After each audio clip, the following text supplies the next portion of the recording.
मैं क्यों सोचूं कौन क्या कहेगा माँ, जिसको जो कहना है कहते रहेंगे, पर मैं हर रस्म आपके हाथ से ही कराऊंगी। अगर किसी को ऐतराज होगा तो वो मेरी शादी छोड़कर जा सकते हैं। आकृति अपनी माँ कल्याणी जी का हाथ पकड़कर आंगन में ले जाते हुए कहती है।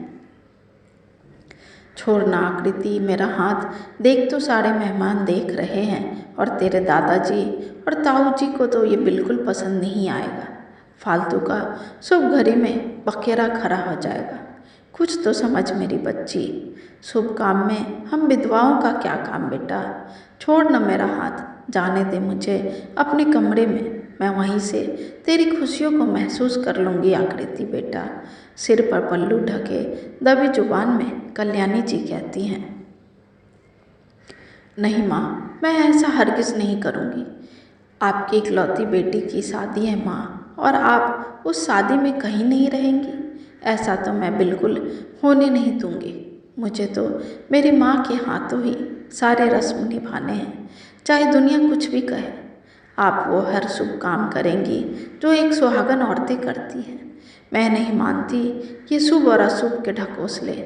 मुझे तो बस इतना पता है कि आप ही मेरे माता हो और पिता हो, इसलिए हर रस्म मैं आज सबसे पहले आपके हाथों से ही करवाऊंगी। जोरदार आवाज़ में सबको सुनाते हुए आकृति कहती है।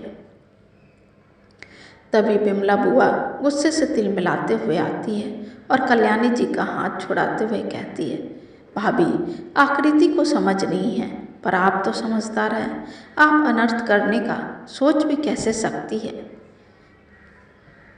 बिमला बुआ कल्याणी जी को जली कुट्टी सुना ही रही थी कि पीछे से दादाजी के गुस्से से गूंजती हुई आवाज़ सुनाई देती है। कल्याणी बहू, तुमसे ये उम्मीद नहीं थी। सारे नियम कानून की बलि चढ़ा आई क्या, जो अपनी ही बेटी की खुशियाँ उजाड़ने चली आई।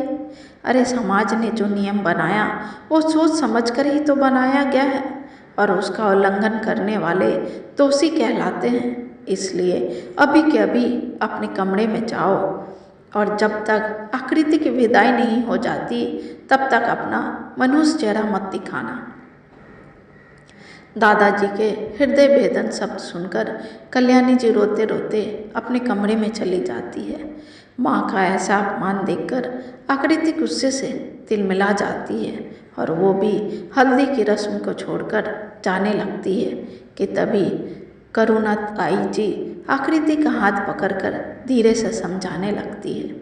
आकृति, बैठ जा बेटा, देख रस्म का मुहूर्त निकला जा रहा है। छोड़ दे बच्चा ये जिद, नहीं समझेंगे ये मर्द जात हम औरतों की पीड़ा, दर्द और अनुभूति को। नहीं ताई जी, आज कुछ भी हो जाए मैं माँ के हाथों से ही सारे रस्म कराऊंगी, वरना मैं ये शादी नहीं करूंगी, बरकते हुए आकृति कहती है। ऐसी बेतुकी जिद करना बंद कर आकृति, अब क्या हमारी इज्जत समाज में उछालेगी।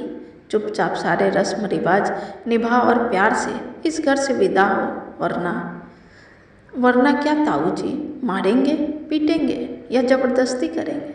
अगर आप लोग इस हद तक तैयार हैं करने के लिए, तो मेरी छोटी सी जिद को मानने के लिए क्यों नहीं तैयार है। मैं आप लोगों से पूछना चाहती हूँ कि क्या हर नियम कानून सिर्फ औरतों पर ही क्यों लागू होता है, पुरुषों पर क्यों नहीं होता। क्या सिर्फ औरतें विधवा होने पर वैधता को धारण करें, क्या पुरुष को नहीं करना चाहिए।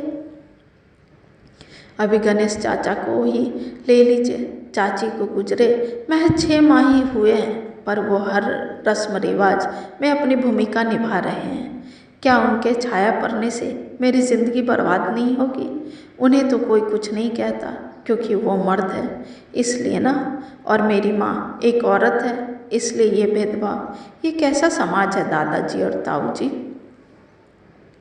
जहाँ हर नियम कानून पुरुष वर्ग अपनी सुविधा के अनुसार बना लिए हैं। उनके लिए सब कुछ आसान है, पर औरतों के लिए हर कुछ मुश्किल। ये रूढ़िवादी समाज है जहाँ औरत की अस्मिता को धूमिल कर दिया जाता है। मैं ऐसे नियम कानून को नहीं मानती। मैं तो सिर्फ इतना जानती हूँ कि मेरी माँ ही मेरे लिए सबसे शुभ है, उनके हर आशीष से ही मेरी बरकत होती है। कहते कहते आकृति जोर जोर से रोने लगती है। उसके रोने की आवाज़ से कल्याणी जी भागकर अपने कमरे से आती है और उसे सीने से लगा लेती है। वहाँ खड़े सभी रिश्तेदार, परिवार वाले सभी की आंखें नम हो जाती है। कल्याणी जी आकृति को शांत करवाती है और अपनी कसम देती है कि वह चुपचाप अपने बड़े बुजुर्गों की बात मान ले, हंसी खुशी इस घर से विदा हो। ऐसा कहकर कल्याणी जी अपने कमरे की ओर कदम बढ़ाती है कि तभी कल्याणी जी की सासू माँ सुमित्रा जी उसका हाथ थाम लेती है और कहती है, रुक जा बहू। सुमित्रा जी की आवाज़ सुनकर कल्याणी जी ठहर जाती है। फिर सुमित्रा जी हल्दी का कटोरा कल्याणी की तरफ बढ़ाते हुए कहती है, ये ले बहू, अपनी लाडो को पहली हल्दी तू लगा, फिर हम सब लगाएंगे। पर माँ जी सब क्या कहेंगे? कल्याणी ऐसा कह ही रही थी कि सुमित्रा जी उसकी बातों को बीच में विराम देते हुए कहती है,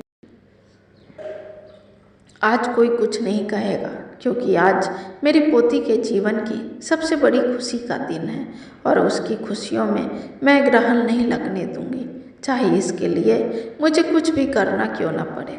सुमित्रा जी अपने पति और अपने बेटों की आंखों में आंखें डालकर कह रही थी।